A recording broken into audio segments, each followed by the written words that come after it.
বিসমিল্লাহির রহমানির রহিম। আসসালামু আলাইকুম ওয়া রাহমাতুল্লাহ। প্রিয় শিক্ষার্থীরা, জাতীয় বিশ্ববিদ্যালয়ের অনলাইন ক্লাসে সবাইকে স্বাগতম। করোনাকালীন শিক্ষা কার্যক্রম চলমান রাখার স্বার্থে জাতীয় বিশ্ববিদ্যালয়ের উদ্যোগে অনলাইন ক্লাসে সংযুক্ত হতে পেরে আমি আনন্দিত। সবাইকে স্বাস্থ্যবিধি মেনে চলার আহ্বান জানাচ্ছি। আমি মোহাম্মদ রুবায়াতি আফরোজ, প্রভাষক, রাষ্ট্রবিজ্ঞান বিভাগ, রাজশাহী কলেজ, রাজশাহী। আমি মূলত রাষ্ট্রবিজ্ঞান বিষয়ে পূর্ব এশিয়ার সরকার ও রাজনীতি, চীন, জাপান ও দক্ষিণ কোরিয়া কোর্সের চীনের গণমুক্তি ফৌজ নিয়ে একটু আলোচনা করার চেষ্টা করব।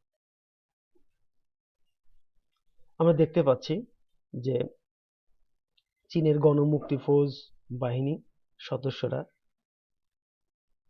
তারা একটি ফটো সেশন করেছেন।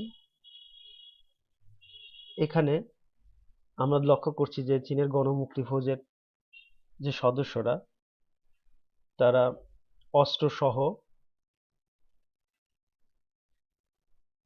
দায়িত্ব পালনরত অবস্থায় আছেন।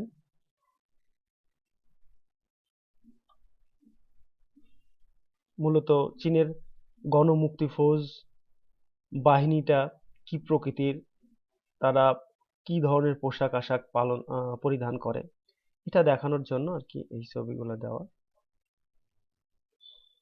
এরপরে আমরা একটু লক্ষ্য করি প্রিয় ছাত্রছাত্রীরা, গণমুক্তি ফৌজ, দ্য পিপলস লিবারেশন আর্মি। চীনের রাজনৈতিক ও সামাজিক জীবনে গণমুক্তি ফৌজের স্থান কিন্তু কমিউনিস্ট পার্টির পরেই। চীনের রাজনৈতিক ব্যবস্থা তথা সাংবিধানিক কাঠামোতে সামরিক বাহিনীর ভূমিকা বিশেষভাবে স্বীকৃত। আর চীনের সামরিক বাহিনীকে বলা হয় গণমুক্তি ফৌজ বা পিপলস লিবারেশন আর্মি, পিএলএ। চীনের সর্বহারা শ্রেণীর একনায়কত্ব প্রতিষ্ঠার প্রধান ভিত্তি হল এ গণমুক্তি ফৌজ। মাও, মার্ক্সবাদ ও লেনিনবাদের ভিত্তিতে চীনে সর্বহারা বিপ্লব সংগঠন করার ব্যাপারে এবং সর্বহারার একনায়কত্ব প্রতিষ্ঠার ব্যাপারে পরিকল্পনা ও উদ্যোগ গ্রহণ করেন। এরপর লক্ষ্য করো যে চীনের গণমুক্তি ফৌজ কমিউনিস্ট পার্টির নেতৃত্বে সমাজতান্ত্রিক সমাজ ব্যবস্থাকে প্রতিষ্ঠিত ও বিকশিত করার ক্ষেত্রে সক্রিয় অংশীদারিত্বে পরিণত হয়। এরপরে লক্ষ্য করো প্রিয় ছাত্রছাত্রীরা, 1978 সালের সংবিধানে গণমুক্তি ফৌজকে কমিউনিস্ট পার্টির নেতৃত্বে পরিচালিত শ্রমিক কৃষকের নিজস্ব বাহিনীর রূপে উল্লেখ করা হয়েছিল। তবে 1982 সালের সংবিধানে কিন্তু সেটা উল্লেখ করা হয়নি। এরপরে আমরা লক্ষ্য করি যে গণমুক্তি ফৌজের গঠনের সংক্ষিপ্ত ইতিহাস, অর্থাৎ গণমুক্তি ফৌজ গঠনের যে সংক্ষিপ্ত ইতিহাস সে সম্পর্কে আমরা একটু আলোচনা করার চেষ্টা করব। তবে এক্ষেত্রে আমি একটা কথা তোমাদেরকে বলবো যে প্রত্যেকটা ব্রড কোশ্চেন, তোমাদের কোশ্চেনের প্যাটার্ন অর্থাৎ জাতীয় বিশ্ববিদ্যালয়ের কোশ্চেনের যে প্যাটার্নটা আছে, এটা অতি সংক্ষিপ্ত প্রশ্ন থাকে। 12টা কি 13টার মতো সংক্ষিপ্ত প্রশ্ন থাকে। এটা 5টার অ্যান্সার দিতে হয় এবং রচনামূলক প্রশ্ন থাকে যেটার 5টার অ্যান্সার দিতে হয়। মোট 5×10 = 50, 4×5 = 20 এবং 10। এর মধ্যে এই কথাগুলো বলার একটাই উদ্দেশ্য, যেটা হচ্ছে এই প্রশ্নগুলোর মধ্যে অনেক সংক্ষিপ্ত প্রশ্ন আসতে পারে এবং অতি সংক্ষিপ্ত প্রশ্ন থাকতে পারে। এই প্রশ্নগুলা তোমরা মনোযোগ সহকারে শুনবা এবং বুঝবা। তো আলোচনার মধ্যে আমি এই প্রশ্নগুলা তোমাদেরকে রিপিট করব। ওই রিপিট প্রশ্নগুলো তোমরা টুকে রাখবা এবং পরীক্ষার আগে এই প্রশ্নগুলো অবশ্যই দেখে পরীক্ষা হলে যাবা। তাহলে পরীক্ষাতে বেশি নাম্বার পাবা, এটা আশা করছি, এবং প্রশ্নগুলো তোমরা সুন্দরভাবে লিখে আসতে পারবা। তো আমরা এখন গণমুক্তি ফৌজের গঠনের ইতিহাস সম্পর্কে জানার চেষ্টা করব। প্রিয় ছাত্রছাত্রীরা, গণমুক্তি ফৌজের কিন্তু একটি সংক্ষিপ্ত ইতিহাস রয়েছে। 1921 সালে চীনে কমিউনিস্ট পার্টি প্রতিষ্ঠিত হয়। তাহলে কমিউনিস্ট পার্টি কোথায় প্রতিষ্ঠিত হয়, কত সালে প্রতিষ্ঠিত হয়? 1921 সালে চীনে কমিউনিস্ট পার্টি প্রতিষ্ঠিত হয়। এরপরে পার্টির নীতি ও কর্মসূচি প্রচার ও প্রয়োগের ক্ষেত্রে নানা বাধা বিপত্তি দেখা দেয়। কুওমিন্টাং বাহিনীর সাথে মতাদর্শগত সংঘাত এবং কালক্রমে সশস্ত্র সংগ্রামে অবস্থা দেখা দেয়। চিয়াং কাই-শেক ও অন্যান্য অভ্যন্তরীণ প্রতিক্রিয়াশীল শক্তি এবং পুঁজিবাদী ও সাম্রাজ্যবাদী আক্রমণের মোকাবেলা করার জন্য একটি শক্তিশালী সংগঠনের প্রয়োজনীয়তা অনুভূত হয়। এ সময় মাও সেতুংয়ের উদ্যোগে এবং কমিউনিস্ট পার্টির নেতৃত্বে লাল ফৌজ বা রেড আর্মির জন্ম হয়। লাল ফৌজ ছিল মূলত জনগণের নিজস্ব বাহিনী। 1927 সাল থেকে 1930 সাল পর্যন্ত এই বাহিনী মূলত 100টির বেশি অভ্যুত্থান পরিচালিত হয় বা পরিচালিত করে। 1933 সাল এর মধ্যে শ্রমিক কৃষক লাল ফৌজের সদস্য সংখ্যা দাঁড়ায় প্রায় 3 লক্ষের মতো। 1934 সালের অক্টোবর মাসে 1 লক্ষ সৈন্য নিয়ে লাল ফৌজ ঐতিহাসিক লং মার্চ শুরু করে। লাল ফৌজের নেতৃত্বে এই ইতিহাস খ্যাত পদযাত্রা শানসিতে পৌঁছায় 1935 সালে অক্টোবর মাসে। এতে বোঝা যায় যে জনগণের নিজস্ব সশস্ত্র বাহিনী ছাড়া শোষক শ্রেণীর বিরুদ্ধে সংগ্রাম পরিচালনা এবং সমাজতন্ত্র গঠনে সংগ্রামে জয়ী হওয়া কোনো মতেই সম্ভবপর নয়। প্রিয় ছাত্রছাত্রীরা, তোমরা লক্ষ্য করো 1937 সালের জুলাই মাস থেকে 1945 সালের আগস্ট পর্যন্ত লাল ফৌজ জাপানি আগ্রাসনের বিরুদ্ধে প্রতিরোধ সংগ্রাম পরিচালনা করে। তবে এ সময় কুওমিন্টাং বাহিনীর সহযোগিতা পাওয়া গেছে। এতদা সত্ত্বেও লাল ফৌজের উদ্যোগে এবং সক্রিয় ও কার্যকর ভূমিকা ছাড়া কুওমিন্টাং বাহিনীর পক্ষে জাপানি আগ্রাসন মোকাবেলা করা সম্ভব ছিল না। এ সময় লাল ফৌজ জাতীয় মর্যাদা ও সার্বভৌমত্বের রক্ষা করার ক্ষেত্রে ঐতিহাসিক দায়িত্ব কিন্তু পালন করে। এরপর চীনে দ্বিতীয় বিপ্লবী গৃহযুদ্ধ সেকেন্ড রেভলিউশনারি সিভিল ওয়ার শুরু হয়। 1945 সাল থেকে 1949 সাল পর্যন্ত এই গৃহযুদ্ধ দীর্ঘস্থায়ী হয়। এ সময় লাল ফৌজের নতুন নামকরণ করা হয়, যা গণমুক্তি ফৌজ পিপল লিবারেশন আর্মি নামে পরিচিতি লাভ করে। এরপরে আমরা লক্ষ্য করি যে গণমুক্তি ফৌজ চীনের ইতিহাসে এ অধ্যায়ে সামন্ততান্ত্রিক, আমলাতান্ত্রিক ও পুঁজিবাদী শক্তি এবং কুওমিন্টাং বাহিনী মোকাবেলার ক্ষেত্রে উল্লেখযোগ্য সাফল্য অর্জন করে।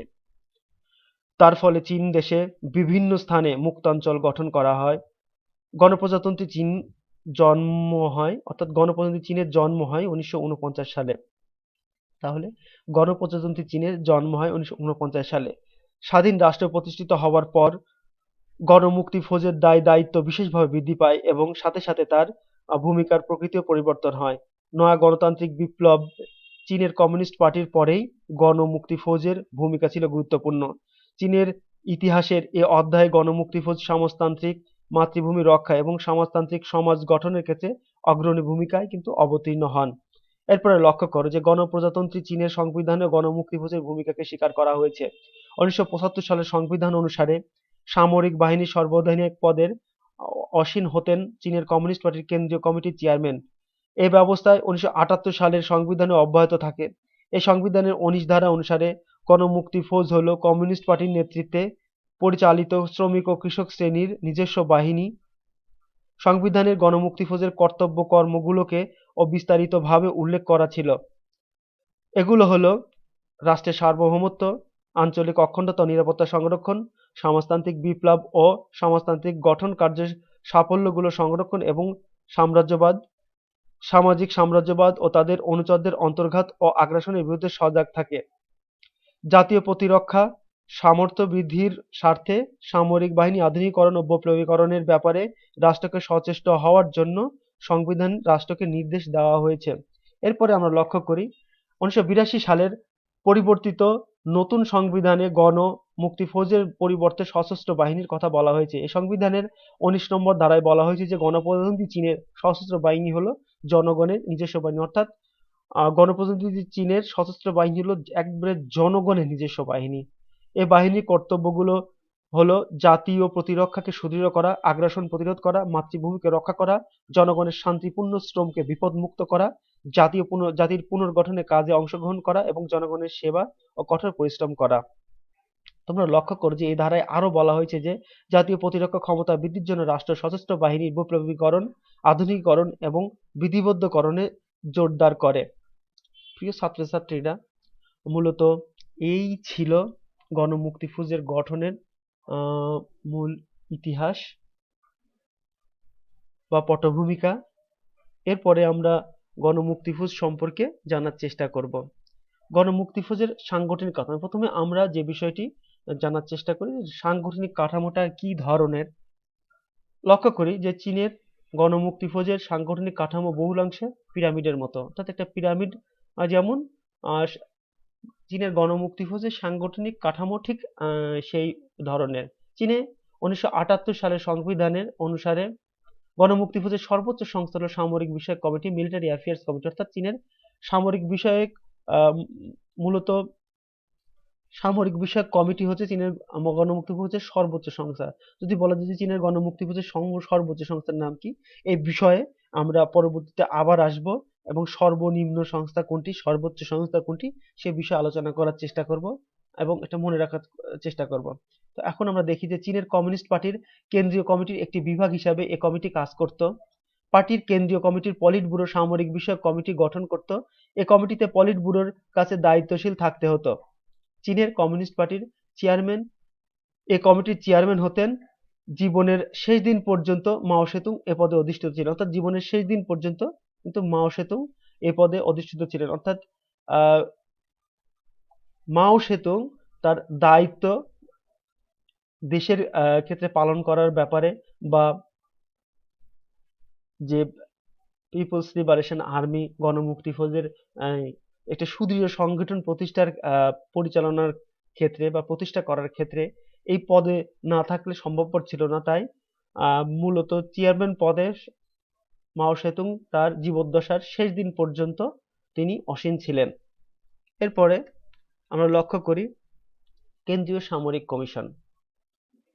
কেন্দ্রীয় সামরিক কমিশন সম্পর্কে আমরা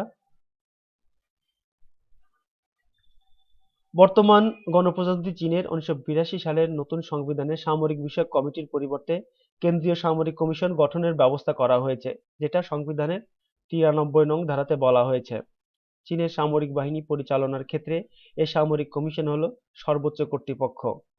অর্থাৎ সংবিধানের 93 নং ধারা অনুসারে গণপ্রজাতন্ত্রী চীনের কেন্দ্রীয় সামরিক কমিশন সমগ্র দেশের বাহিনীকে নেতৃত্ব দেবে। অর্থাৎ সংবিধানের 93 নম্বর ধারাতে উল্লেখ আছে যে গণপ্রজাতন্ত্রী চীনের কেন্দ্রীয় সামরিক কমিশন সমগ্র দেশের যে সমস্ত বাহিনী আছে সব বাহিনীকে নেতৃত্ব দান করবেন।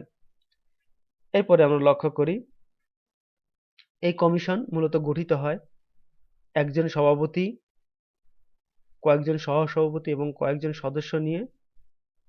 সভাপতি নির্বাচিত করে জাতীয় গণকংগ্রেস। জাতীয় গণকংগ্রেসের সভাপতি মনোনয়নের ভিত্তিতে কমিশনের সহসভাপতি অন্যান্য সদস্যদের নিযুক্ত করেন, যেটা সংবিধানের 62 নম্বর ধারাতে উল্লেখ রয়েছে। এরপর আমরা লক্ষ্য করি যে জাতীয় গণকংগ্রেসের অধিবেশন বন্ধ থাকাকালীন সময়ে কেন্দ্রীয় সামরিক কমিশনের সভাপতির সুপারিশ অনুসারে জাতীয় গণকংগ্রেসের স্থায়ী কমিটি কমিশনের সহসভাপতি অন্যান্য সদস্যদের নিযুক্ত করেন, যেটা সংবিধানের 67 নম্বর ধারাতে উল্লেখ রয়েছে।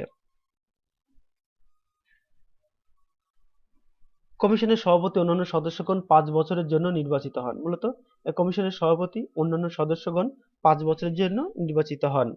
কেন্দ্রীয় সামরিক কমিশনের কাজকর্মের জন্য সভাপতি জাতীয় গণকংগ্রেস ও তার স্থায়ী কমিটির কাছে দায়িত্বশীল থাকেন, যেটা সংবিধানের 94 নং ধারাতে বলা রয়েছে। অর্থাৎ লক্ষ্য করি যে প্রত্যেকটা সংগঠনের কিন্তু বিভিন্ন দায়বদ্ধতা থেকে যায়। তো তাদের কাজকর্মের জন্য আমি আমার কাজকর্মের জন্য কার কাছে দায়বদ্ধ, কিংবা বাংলাদেশের কথা যদি চিন্তা করি, বাংলাদেশ সামরিক বাহিনী তাদের কাজকর্মের জন্য কার কাছে দায়বদ্ধ, রাষ্ট্রের কাছে দায়বদ্ধ। রাষ্ট্রীয় বিভিন্ন যেমন জাতীয় সংসদ, রাষ্ট্রপতি, এই এই এই বিষয়গুলা উল্লেখ করা হয়। দায়বদ্ধতা না থাকলে কোনো সংগঠন সুষ্ঠুভাবে তার কার্যক্রম সম্পাদন করতে পারে না। সেই মোতাবেক কেন্দ্রীয় সামরিক কমিশন তার কাজকর্মের জন্য সভাপতির জাতীয় গণকংগ্রেস ও তার স্থায়ী কমিটির কাছে দায়িত্বশীল থাকেন, যেটা সংবিধানের 94 নং ধারাতে উল্লেখ করা হয়েছে। এরপরে আমরা লক্ষ্য করি যে সভাপতির হাতেই কিন্তু কমিশনের সকল দায় দায়িত্ব ন্যস্ত আছে। জাতীয় গণকংগ্রেসের সভাপতি অন্যান্যদের প্রত্যাহার ও পদচ্যুত করতে পারে, যেটা সংবিধানের 63 নম্বর ধারাতে উল্লেখ রয়েছে। এরপরে আমরা লক্ষ্য করি জাতীয় প্রতিরক্ষা দপ্তর।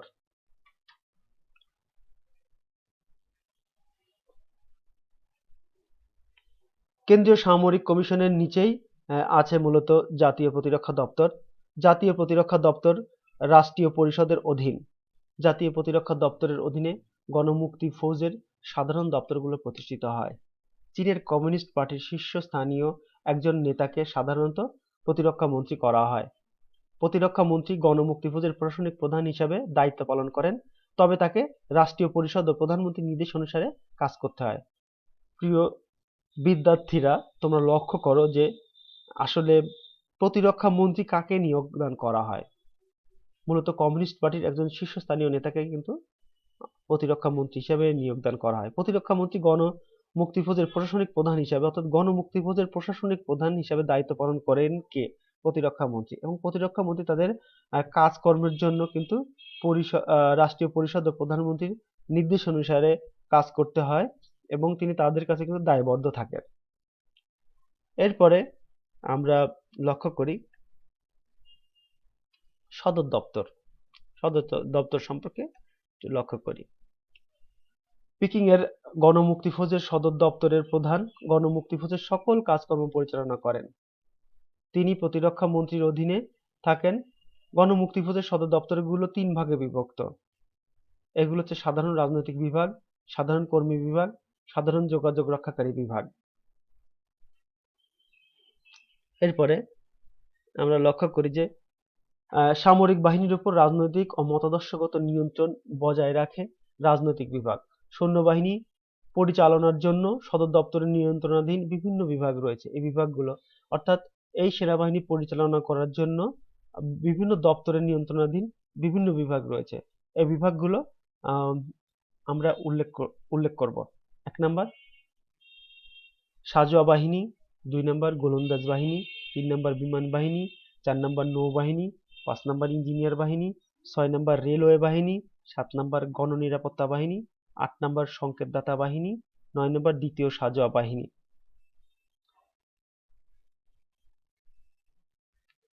এরপরে আমরা লক্ষ্য করি যে আঞ্চলিক, জেলা ও গ্যারিসন কমান্ড।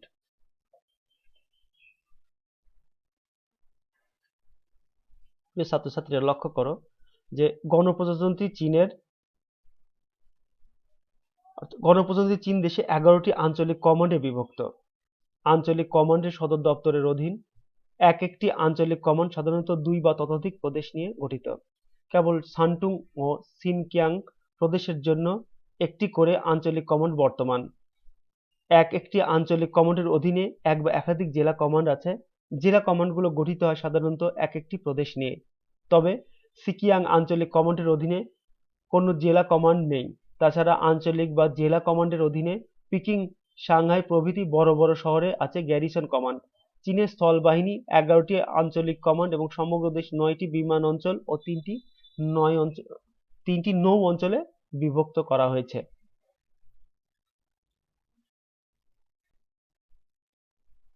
কোম্পানি। এরপরে আমরা লক্ষ্য করি কোম্পানি। গণমুক্তিফৌজের সর্বনিম্ন ইউনিট হলো কোম্পানি। লক্ষ্য করো যে গণমুক্তিফৌজের সর্বনিম্ন ইউনিট কোনটি?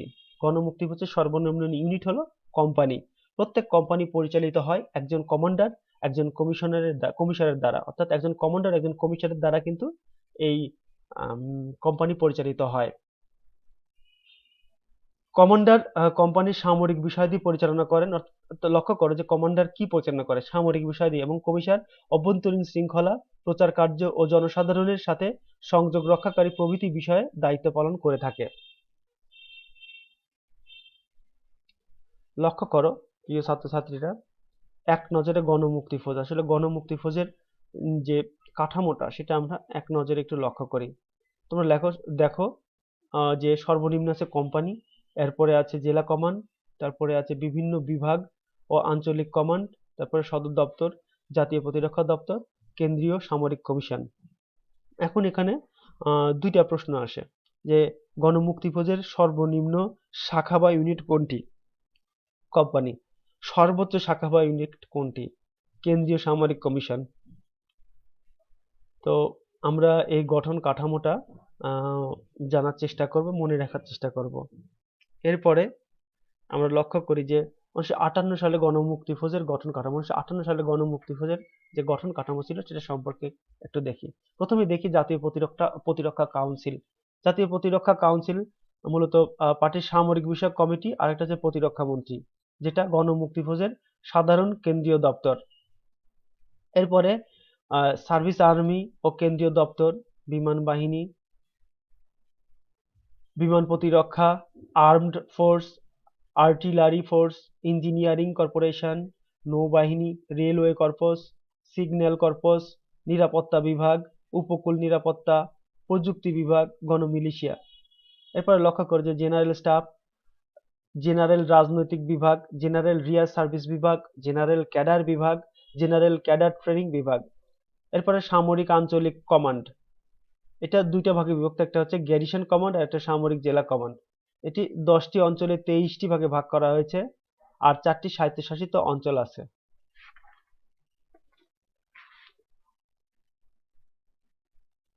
এরপরে আমরা লক্ষ্য করব যে গণমুক্তি ফৌজের বৈশিষ্ট্য, অর্থাৎ প্রিয় ছাত্রছাত্রী তোমরা লক্ষ্য করো প্রত্যেকটা যে সামরিক বাহিনী বলি, আধা সামরিক বাহিনী বলি, বিভিন্ন সরকারি প্রতিষ্ঠান, প্রত্যেকটা বিষয়ের কিছু বৈশিষ্ট্য থাকে, গুরুত্বপূর্ণ বৈশিষ্ট্য থাকে। গণমুক্তি ফৌজের কিছু গুরুত্বপূর্ণ বৈশিষ্ট্যের উপর ভিত্তি করে কিন্তু পরিচালিত প্রতিষ্ঠিত হয়েছে। আমরা গণমুক্তি ফৌজের বিভিন্ন অভিনব বৈশিষ্ট্য সম্পর্কে জানার চেষ্টা করব। গণতান্ত্রিক নীতির উপর প্রতিষ্ঠিত, মূলত মাও সেতুং যে গণমুক্তি ফৌজ গঠন করেছে, এই গণমুক্তি ফৌজটা গণতান্ত্রিক নীতির উপর প্রতিষ্ঠিত করেছেন। তোমরা লক্ষ্য করো যে গণমুক্তি ফৌজের অভ্যন্তরীণ সংগঠন মূলত গণতান্ত্রিক নীতির উপর প্রতিষ্ঠিত। চীনের সশস্ত্র বাহিনী, অর্থাৎ চীনের সশস্ত্র বাহিনীতে দেশের সেনাবাহিনীর মতো ক্যাপ্টেন, মেজর, কর্নেল প্রভৃতি র্যাঙ্ক প্রথা বিশেষ মর্যাদার স্বীকার করা হয়নি।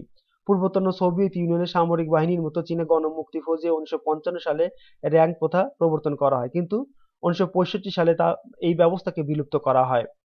মাও সেতুং গোড়া থেকে এই র্যাঙ্ক প্রথার বিরোধী ছিলেন, তবে যোগ্য ব্যক্তিকে নেতৃত্বের মর্যাদা দেওয়া হতো। তোমরা লক্ষ্য করো যে একটি সংগঠনকে শক্তিশালী ভিত্তির উপর দাঁড় করানোর জন্য যে বিষয়গুলো দরকার, মাও সেতুং কিন্তু সেই বিষয় উপলব্ধি করে এই গণমুক্তি ফৌজকে তিনি তৈরি করেছেন এবং এই গণমুক্তি ফৌজকে কিন্তু গণতান্ত্রিক নীতির উপর প্রতিষ্ঠিত করেছেন।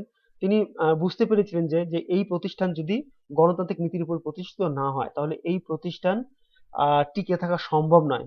তারপরে মূলত বিভিন্ন বৈষম্য থেকে দূর করার জন্য এখানে বিভিন্ন র্যাঙ্ক প্রথা কিন্তু মাও সেতুং বাতিল করেছেন, কিন্তু যারা মেধাবী, যারা কর্মঠ, যারা দায়িত্বশীল তাদেরকে কিন্তু নেতৃত্বের ব্যবস্থা তিনি করে দিয়েছেন।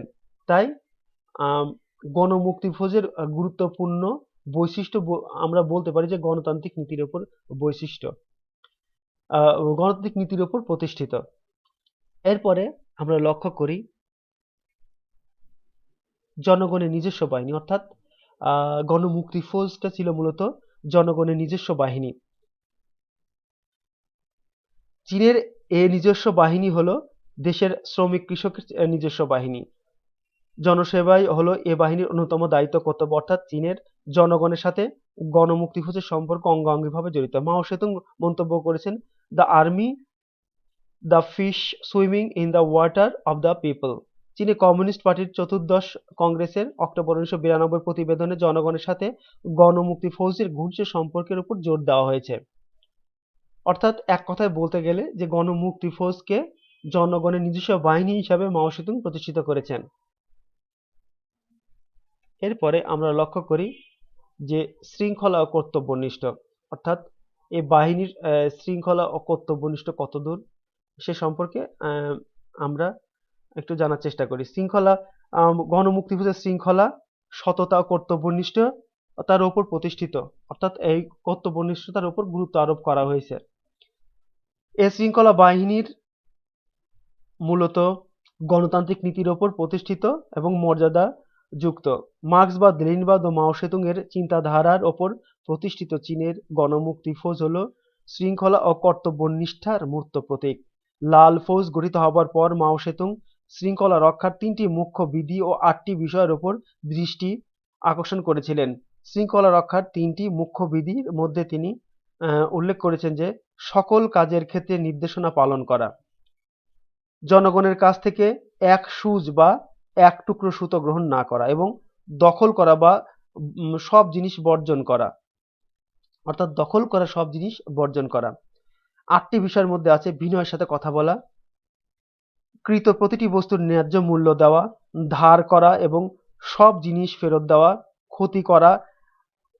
ক্ষতি করা হয়েছে এমন সব জিনিসের ক্ষতিপূরণ দেওয়া, জনগণের আক্রমণ না করা, ফসলের ক্ষতি সাধন না করা ও মহিলাদের মর্যাদাহানি না করা এবং যুদ্ধবন্দীদের প্রতি অন্যায় আচরণ না করা। চীনের গণমুক্তি ফৌজে এই সকল নীতির উপরই ভিত্তিতেই কার্য পরিচালনা করে থাকে।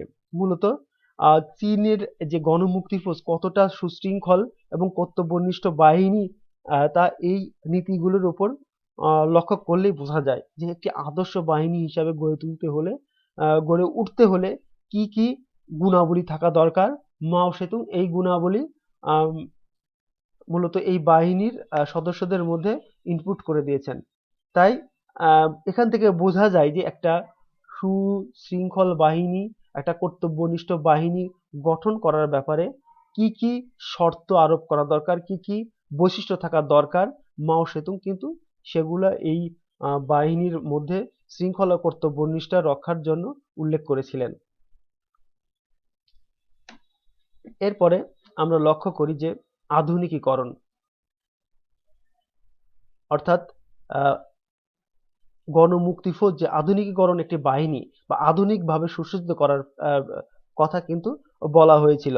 অর্থাৎ গণমুক্তি ফৌজকে চীনের জনগণের নিজস্ব বাহিনী হিসাবে স্বনির্ভর করে তোলার ব্যাপারে মাও সেতুং আগ্রহী ছিলেন। কিন্তু লিউ শাচি, পেং তে হুয়ে প্রভৃতি নেতারা এ বাহিনীকে পূর্বতন সোভিয়েত সাহায্যে আধুনিক সরঞ্জাম সুসজ্জিত করার পক্ষপাতী ছিলেন। এরা অভিমত পোষণ করেন যে গতানুগতিক অস্ত্রশস্ত্র নিয়ে কেবল জনসমর্থন সম্বল করে যুদ্ধ জয় সম্ভব নয়।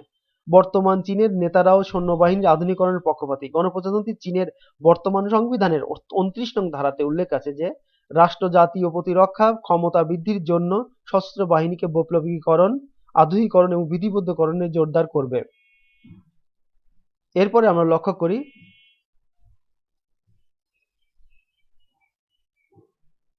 কমিউনিস্ট পার্টির নেতৃত্ব, অর্থাৎ কমিউনিস্ট পার্টির নেতৃত্ব গণমুক্তি ফৌজের অন্যতম বৈশিষ্ট্য। মূলত কমিউনিস্ট পার্টির তোমরা এর আগেও লক্ষ্য করেছো কমিউনিস্ট পার্টির একজন শীর্ষ নেতা এই পার্টির মূলত মূল প্রশাসনিক পদে দায়িত্ব পালন করবে বা প্রতিরক্ষা মন্ত্রী পদে দায়িত্ব পালন করবেন। আমরা লক্ষ্য করি যে গণমুক্তি ফৌজের ওপরই কমিউনিস্ট পার্টির নেতৃত্ব প্রতিষ্ঠিত। কমিউনিস্ট পার্টির নির্দেশে গণমুক্তি ফৌজের কার্যক্রম পরিচালিত হয়। কোনো অবস্থায় এ বাহিনী পার্টির নেতৃত্বকে অস্বীকার করা সম্ভব নয় বা এই পার্টির নেতৃত্বকে অস্বীকার করতে পারবে না। মূলত 1982 সালের কমিউনিস্ট পার্টির দ্বাদশ কংগ্রেসে গৃহীত গঠনতন্ত্রের 23 নং ধারায় উল্লেখ রয়েছে যে গণমুক্তি ফৌজের সংগঠন সমূহ কেন্দ্রীয় কমিটির নির্দেশ অনুসারে পরিচালিত করে। গণমুক্তি ফৌজের সাধারণ রাজনৈতিক বিভাগের সামরিক কমিশনের রাজনৈতিক কার্যাবলী পরিচালনা সংস্থা রূপে উল্লেখ করা হয়েছে। এ সাধারণ রাজনৈতিক বিভাগ সেনাবাহিনীতে পার্টির রাজনৈতিক কার্য পরিচালনার দায়িত্ব গ্রহণ করে। সামরিক কমিশন সেনাবাহিনীর মধ্যে পার্টির সাংগঠনিক ব্যবস্থা এবং পার্টির সংস্থা বিষয়ে সিদ্ধান্ত গ্রহণ করে।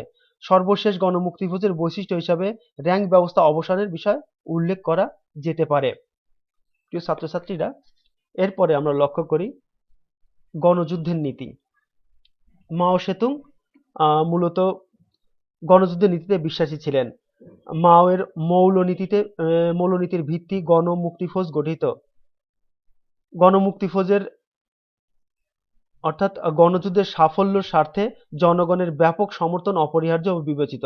এ কারণে গণমুক্তি ফৌজ জনসাধারণের সাথে প্রত্যক্ষ ও গভীরভাবে যোগাযোগ রক্ষা করে চলে। চীনের এ সমস্ত বাহিনী আক্রমণাত্মক রূপে বদলে রক্ষণাত্মক রূপে সংগঠিত। গণমুক্তি ফৌজ যুদ্ধ পরিচালনার ক্ষেত্রে গেরিলা যুদ্ধের কৌশল অবলম্বন করে শত্রুর সাথে মুখোমুখি যুদ্ধে অবতীর্ণ হয় না। এরপরে আমরা লক্ষ্য করি রাজনৈতিক ভূমিকা, অর্থাৎ রাজনৈতিক ভূমিকা কেমন। আর গণমুক্তি ফৌজের রাজনৈতিক কাজকর্মে প্রত্যক্ষ ও সক্রিয় অংশগ্রহণ করে। চীনের কমিউনিস্ট পার্টিকে সুসংহত করার কাজে গণমুক্তি ফৌজের ভূমিকা উল্লেখযোগ্য। এ বাহিনী মার্ক্সবাদ, লেনিনবাদ ও মাও সেতুং এর চিন্তাধারায় অনুশীলন করে এবং প্রসার সাধনে আত্মনিয়োগ করে। সরকার পরিচালনার ক্ষেত্রে গণমুক্তি ফৌজের ভূমিকা সক্রিয়। এরপরে আমরা লক্ষ্য করি যে অর্থনৈতিক ভূমিকা, অর্থাৎ গণমুক্তি ফৌজের অর্থনৈতিক কাজকর্মে অংশগ্রহণ করে। চীনের এ বাহিনীর অন্যতম গুরুত্বপূর্ণ উদ্দেশ্য হলো উৎপাদন বৃদ্ধি করা। তাই এ বাহিনী উৎপাদনের সকল মেহনতি মানুষের সাথে অর্থনৈতিক ক্ষেত্রে গুরুত্বপূর্ণ ভূমিকা পালন করে। গণমুক্তি ফৌজ কৃষকদের সাথে ক্ষেত খামারে, শ্রমিকদের সাথে কলকারখানায় এবং মজুরদের সাথে রাস্তাঘাট নির্মাণে কাজ করে থাকে। প্রিয় ছাত্রছাত্রীরা, এরপরে আমরা লক্ষ্য করি যে গণমুক্তি ফৌজের ভূমিকা ও কার্যাবলী। গণপ্রজাতন্ত্রী চীনের গণমুক্তি ফৌজের বহুবিধ কার্যাবলীর সাথে সংযুক্ত। মাতৃভূমিকে প্রতিরক্ষা ব্যবস্থাকে সুরক্ষিত করা থেকে শুরু করে জাতীয় পুনর্গঠনে এবং সমাজতান্ত্রিক সমাজ গঠনে গণমুক্তি ফৌজের ভূমিকা উল্লেখযোগ্য। 1982 সালের সংবিধানে সশস্ত্র ফৌজের ভূমিকা সম্পর্কে উল্লেখ করা হয় এবং এ সংবিধানের 29 নং ধারায় বলা হয়েছে যে এ বাহিনীর কর্তব্য হলো দেশ রক্ষা সুদৃঢ় করা, আগ্রাসন প্রতিরোধ করা, মাতৃভূমি রক্ষা করা এবং জনগণের শান্তিপূর্ণ শ্রম বিপদমুক্ত করা, দেশ গঠনে অংশগ্রহণ করা এবং যথাসাধ্য জনগণের সেবা সাধন করা। সুতরাং গণমুক্তি ফৌজের সংবিধানে স্বীকৃত দায়িত্ব অত্যন্ত ব্যাপক ও গুরুত্বপূর্ণ। কিন্তু 1978 সালের সংবিধান গণমুক্তি ফৌজের আরো কয়েকটি গুরুত্বপূর্ণ দায়িত্বের অধিকারী ছিল। এই দায়িত্বের মধ্যে ছিল সামাজিক সাম্রাজ্যবাদ, সাম্রাজ্যের সকল আগ্রাসন ও নাশকতামূলক কার্যকলাপ প্রতিরোধ এবং সমাজতান্ত্রিক বিপ্লব ও গঠন কার্যকে অব্যাহত রাখার কর্তব্য পালন। নিচে চীনের গণমুক্তি ফৌজের ভূমিকা ও কার্যাবলী সম্পর্কে একটু আলোকপাত করার চেষ্টা করলাম। লক্ষ্য করো, সার্বভৌমত্ব, আঞ্চলিক অখণ্ডতা রক্ষা, অর্থাৎ সার্বভৌমত্ব কিভাবে রক্ষা করা যায় বা আঞ্চলিক অখণ্ডতা রক্ষা করা যায় সে সম্পর্কিত গণমুক্তি ফৌজের ভূমিকা ও কার্যাবলী অত্যন্ত গুরুত্বপূর্ণ। অর্থাৎ গণমুক্তি ফৌজের অন্যতম মুখ্য দায়িত্ব হলো গণপ্রজাতন্ত্রী চীনের আঞ্চলিক অখণ্ডতা ও সার্বভৌমত্ব রক্ষা করা। গণমুক্তি ফৌজের যে রকম বৈদেশিক আক্রমণ মোকাবেলা করার জন্য সব দিক থেকে সর্বদা সজাগ ও প্রস্তুত থাকে। পূর্বতন সোভিয়েত ইউনিয়ন, কোরিয়া, তিব্বত, ভিয়েতনাম প্রভৃতি সীমান্ত অঞ্চল জুড়ে লক্ষ্য সেনা মোতায়েন করা রয়েছে। দেশের সার্বভৌমত্ব, আঞ্চলিক অখণ্ডতা রক্ষার ক্ষেত্রে গণমুক্তি ফৌজের ভূমিকা গুরুত্বের সাথে চীনের কমিউনিস্ট পার্টির 14দশ কংগ্রেসের প্রতিবেদনে কিন্তু বলা হয়েছিল। এরপরে আমরা লক্ষ্য করি যে অভ্যন্তরীণ নিরাপত্তা রক্ষা, অর্থাৎ অভ্যন্তরীণভাবে কিভাবে নিরাপত্তা রক্ষা করবে। গণপ্রজাতন্ত্রী চীনের অভ্যন্তরীণ নিরাপত্তা রক্ষার দায়িত্ব কিন্তু গণমুক্তি ফৌজ পালন করে। অর্থাৎ সাংস্কৃতিক বিপ্লবের আগে অভ্যন্তরীণ নিরাপত্তার ব্যাপারে গণমুক্তি ফৌজের কোনো দায়িত্ব ছিল না। সাংস্কৃতিক বিপ্লবের সময় লাল রক্ষীদের বা রেড গার্ডস উগ্রপন্থী আচরণের ফল হিসাবে দেশের ভিতরে আইন শৃঙ্খলার অবনতি ঘটে। এই অবস্থার মোকাবেলা করার জন্য মাও সেতুং গণমুক্তি ফৌজকে নির্দেশ দেন। লাল রক্ষীদের সংগঠন ভেঙে দেওয়া হয়। অভ্যন্তরীণ শান্তি শৃঙ্খলা রক্ষার দায়িত্ব মুক্তি ফৌজের ওপর ন্যস্ত করা হয় এবং গণপ্রজাতন্ত্রী চীনের অভ্যন্তরীণ শত্রু ও প্রতিক্রিয়াশীল চারচক্রী গ্যাং অফ ফোর এর ষড়যন্ত্রমূলক কার্যকলাপ ধ্বংস করার ক্ষেত্রে মুক্তি ফৌজ ঐতিহাসিক ভূমিকা পালন করে। এরপরে আমরা লক্ষ্য করি সাম্রাজ্যবাদ ও আধিপত্যের আক্রমণ প্রতিরোধ, অর্থাৎ কিভাবে সাম্রাজ্যবাদ ও আধিপত্যের আক্রমণ মূলত গণমুক্তি ফৌজ ভূমিকা পালন করে সে সম্পর্কে কিন্তু বলা হয়েছে। মূলত সমাজতান্ত্রিক ব্যবস্থাকে সুদৃঢ় করার ক্ষেত্রে গণমুক্তি ফৌজ প্রশংসনীয় ভূমিকা পালন করে থাকে। এই উদ্দেশ্যে গণমুক্তি ফৌজ প্রতিক্রিয়াশীল ও বুর্জীয় শক্তিশালী যাবতীয় কার্যকলাপ প্রতিহত করে এবং সর্বহারার একনায়কত্ব সুপ্রতিষ্ঠিত করে। এ বাহিনী সাম্রাজ্যবাদ, আধিপত্যবাদ এবং তাদের অনুচরবর্গের আগ্রাসী অন্তর্ঘাতমূলক কাজকর্মের বিরুদ্ধে যাবতীয় ব্যবস্থা গ্রহণ করে থাকে। এরপরে আমরা লক্ষ্য করি রাজনৈতিক প্রচার কার্য পরিচালনা, অর্থাৎ রাজনৈতিক প্রচার কার্য পরিচালনা করে। গণমুক্তি ফৌজের অন্যতম গুরু দায়িত্ব হলো জনগণের মধ্যে রাজনৈতিক প্রচার কার্য পরিচালনা করা। মাও সেতুং রাজনীতির অগ্রাধিকার এর নীতির ভিত্তিতে বিশ্বাস করেন, অর্থাৎ মাও সেতুং রাজনীতির অগ্রাধিকার এই নীতিতে বিশ্বাস করেন। মুক্তি ফৌজকে এই নীতির ভিত্তিতে পরিচালিত করা হয়। চীনের জনগণকে মার্ক্সবাদ, লেনিনবাদ ও মাও সেতুং এর চিন্তায় অনুপ্রাণিত করার ক্ষেত্রে উল্লেখযোগ্য ভূমিকা পালন করে। সাংস্কৃতিক বিপ্লবের আগে থেকেই মুক্তি ফৌজে মাও সেতুং এর রচনাবলী পঠন পাঠনে আত্মনিয়োগ করে। তাছাড়া জনসাধারণের মধ্যে মাওয়ের চিন্তাধারা ছড়িয়ে দেওয়ার জন্য উদ্যোগী ভূমিকা পালন করে। এ উদ্দেশ্যে মুক্তি ফৌজ জনগণের মধ্যে মাওয়ের নির্বাচিত রচনাবলী ও রেড বুক প্রচারের ব্যবস্থা করে।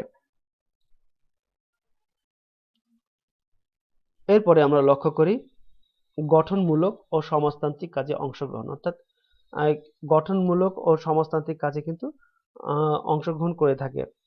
গঠনমূলক গণমুক্তি ফৌজ নেতিবাচক নিরাপত্তার কাজকর্মের সাথে সাথে ইতিবাচক গঠনমূলক কাজকর্ম সম্পাদন করে থাকে। জনগণকে সেবা করা মাও সেতুং এর নির্দেশে মুক্তি ফৌজ মেনে চলে। এ বাহিনী প্রাকৃতিক বিপর্যয় মোকাবেলা করার জন্য সক্রিয় ভূমিকা পালন করে থাকে।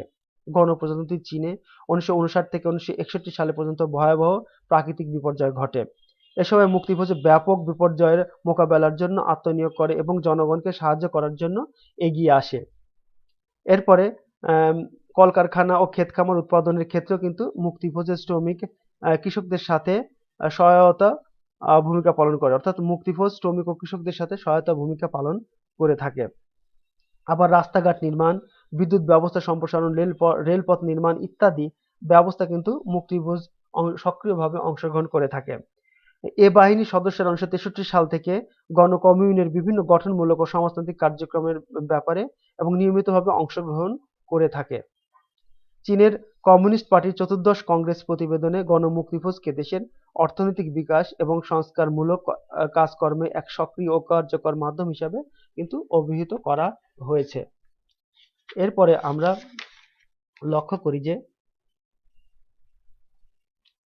সরকারি কাজকর্ম পরিচালনা, অর্থাৎ সরকারি কাজকর্ম কিভাবে পরিচালনা করে সেটার কথা কিন্তু উল্লেখ রয়েছে। আগে প্রশাসন কাজকর্ম পরিচালনার দায়িত্ব গণমুক্তি ফৌজের ওপর ন্যস্ত ছিল। গণপ্রজাতন্ত্রী চীন প্রতিষ্ঠা 1949 এবং অসামরিক সরকার সৃষ্টি 1954 এর পরবর্তী পর্যায়ে গণমুক্তি ফৌজ সামরিক নিয়ন্ত্রণ কমিশন সমূহের মধ্যে প্রশাসনিক কাজকর্ম পরিচালনা করত। তারপর বাহিনীর সংশ্লিষ্ট ভূমিকা গুরুত্ব হ্রাস পায় এবং 1963 সালের পর থেকে গণমুক্তি ফৌজের ভূমিকা আবার গুরুত্ব আরোপ করা হয়।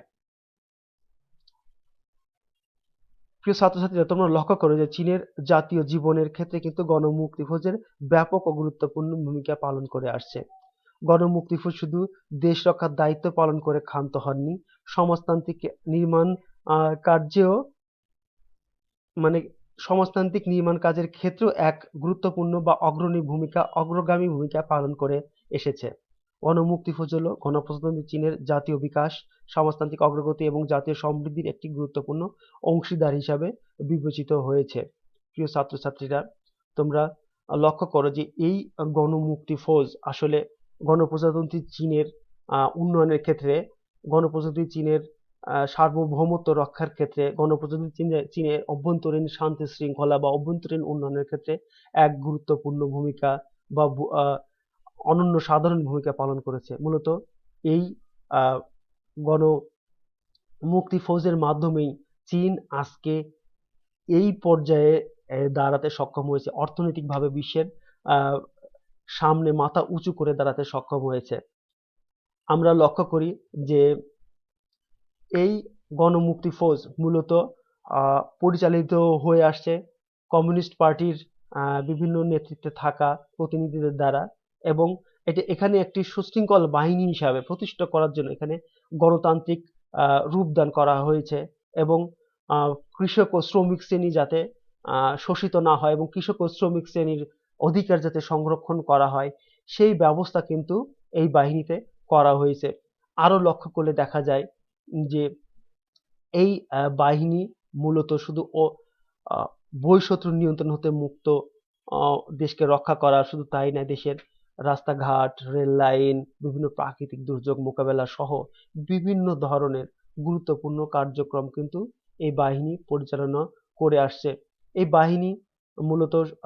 বাহিনীকে মূল্যায়ন করতে গেলে মূলত বলা যায় যে গণপ্রজাতন্ত্রী চীনের যে রাজনৈতিক, সামাজিক, সাংস্কৃতিক, অর্থনৈতিক বিভিন্ন দিক থেকে এই বিশাল যে সংগ্রামের ইতিহাস, সুদীর্ঘ যে সংগ্রামের ইতিহাস, বিভিন্ন নিপীড়ন, বিভিন্ন ধরনের জুলুম অত্যাচারের বিরুদ্ধে যে বিভিন্ন ধরনের দাঙ্গা হাঙ্গামা রক্ষা করার বিষয়ে এই বাহিনী কিন্তু চীনের সামগ্রিক উন্নয়নের ব্যাপারে কিন্তু কঠোর ভূমিকা পালন করেছে। বর্তমান চীন আজকে এই পর্যায়ে দাঁড়িয়ে আছে শুধুমাত্র মাও সেতুং এর নেতৃত্বে এই গণমুক্তি ফৌজের কার্যক্রমের ফলে।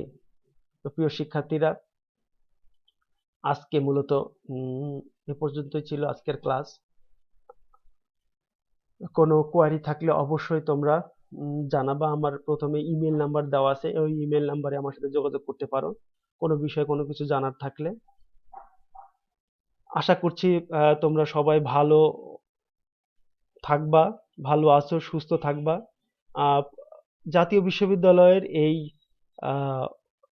প্রোগ্রামের সাথে যুক্ত হতে পেরে সত্যি আমি আনন্দিত, এবং তোমাদেরকে আহ্বান জানাচ্ছি সবাই মনোযোগ সহকারে ক্লাসগুলো দেখে পরীক্ষার জন্য প্রস্তুতি নাও। সবাই ভালো থেকো, সুস্থ থেকো।